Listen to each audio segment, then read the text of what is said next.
जो स्नेह, जो प्रेम, जो समर्थन मिल रहा है तो वो अकल्पनीय है। और इसी कारण से लखनऊ और दिल्ली के सारे पत्रकार आकर्षित होकर के आपके बीच में आ रहे हैं, साक्षात्कार ले रहे हैं। गोंडा और बाबागंज दो ऐसी विधानसभा है जो कागज पर लिखा पढ़ी में तो दो विधानसभा है, लेकिन दरअसल वो है एक। जिस तरह आपका एक घर है, उस घर में कमरे दो हो सकते हैं, लेकिन वो घर एक ही कहा जाएगा। और ठीक उसी तरह गोंडा और बाबागंज की विधानसभा ये विधानसभा नहीं है, ये विश्व का सबसे बड़ा परिवार है और ये इसके कक्ष नहीं है बल्कि घर एक है। आप सभी लोग और यहाँ जितने हमारे सम्मानित प्रधान बीडीसी साथी हैं, सभी कर्मठ कार्यकर्ता हैं, हमारे विचार उनके द्वारा सदैव क्षेत्र में प्रसारित किए जाते रहे। एक जनप्रतिनिधि को सदैव जनसुलभ होना चाहिए, ये हमारा मानना है, ताकि जनता सम्मानित मतदाता उनको जब भी आवश्यकता हो कोई भी कर वो संपर्क कर सके, अपनी समस्या का निदान पा सके। यहाँ पर थोड़ा पहले अगर समय विनोद सरोज के पिता श्री रामनाथ सरोज जी स्वर्गीय 96 में जब वो आए और हम लोग उनका प्रचार करने के लिए आते थे, मीटिंगें लगती थी गांव में, बड़ी भीड़ होती थी। तो उस समय लोग कहते थे कि साहब एक तो ये विधानसभा के नाम बिहार है और यहाँ से जो आता है लड़के वो जीतने के बाद बिहार करने पता नहीं कहाँ चला जाता है, कुछ जाते पता नहीं लगता है। और रामनाथ जी के पहले तक बिहार विधानसभा का एक कीर्तिमान हुआ करता था कि उसने लगातार 2 बार किसी को जिताया था, हमेशा हरा देते थे, इस उम्मीद में कि इसको जिताया हो सकता है, ये काम करे, ये हमारे बीच में मौजूद रहे। ये क्रम टूटा रामनाथ जी के आने के बाद और अब विनोद के बाद। विनोद को पाकर के पूरे विधानसभा को लगा कि एक जनप्रतिनिधि ऐसा होना चाहिए जो विनम्र हो, मृदुभाषी हो और जनसुलभ। चुनाव के समय तो हर प्रत्याशी मृदुभाषी हो जाता है, सही कहा। हमारे पहले लगे कि कहा कि एकदम अरे भैया हे बाबू हे, और जहाँ जीता थे आप देखे किसी भी विधानसभा में चले जाइए, चुनाव जीतने के बाद बोली भाषा तौर तरीका तो बदल जाता है।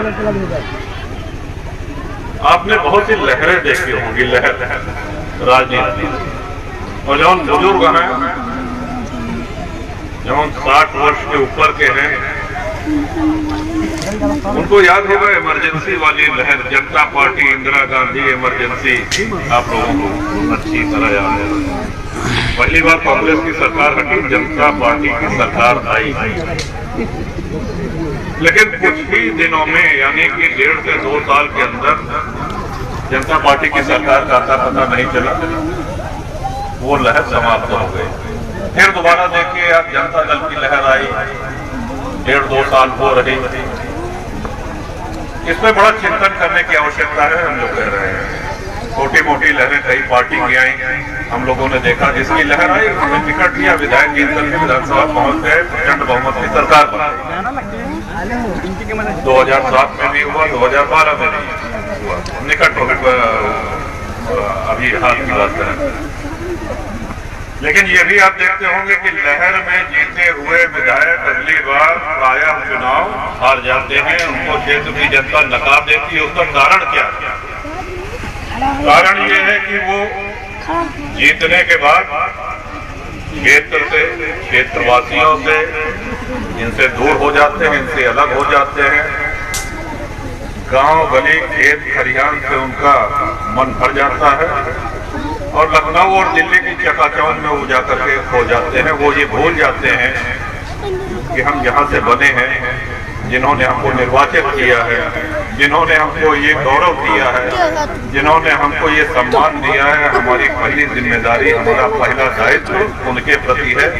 उनके बीच में रह करके ही उनके सुख दुख को बांटना, उनकी दुख परेशानी को दूर करना, यही हमारा सबसे बड़ा धर्म है, यही हमारा सबसे बड़ा फर्ज है। इस सिद्धांत को जो भूला जनता उसको भूल गई। और आपने देखा होगा कि बड़े अच्छे अच्छे मार्जिन, ईश्वर की बहुत बड़ी कृपा है और कुंडा की महान जनता की हम चर्चा जरूर करना चाहेंगे यहाँ पर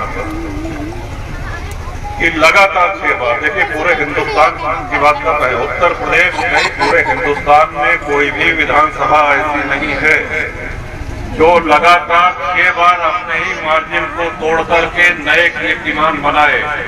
कोई भी विधानसभा ऐसी नहीं है जो हर बार जिस भी पार्टी से जो भी विपक्षी प्रत्याशी आए उसकी जमानत जब्त करे। ऐसी कोई भी विधानसभा और लगातार 5 बार जिताने वाली इनके पिताजी को 2 बार और तीसरी बार विनोद को आपने जिता करके हमारा विधायक कैसा देखो कहावत याद आए कि हमका की मंगनी के बाद हो चांदनी रात हो।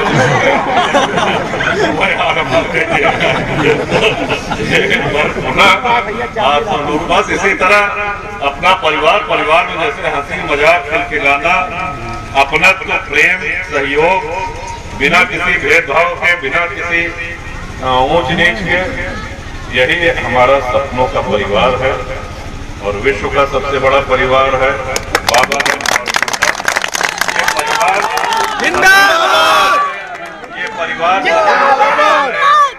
इस परिवार में सदैव संख्या वृद्धि होती रहे। उतरिए फिर नीचे उतरिए।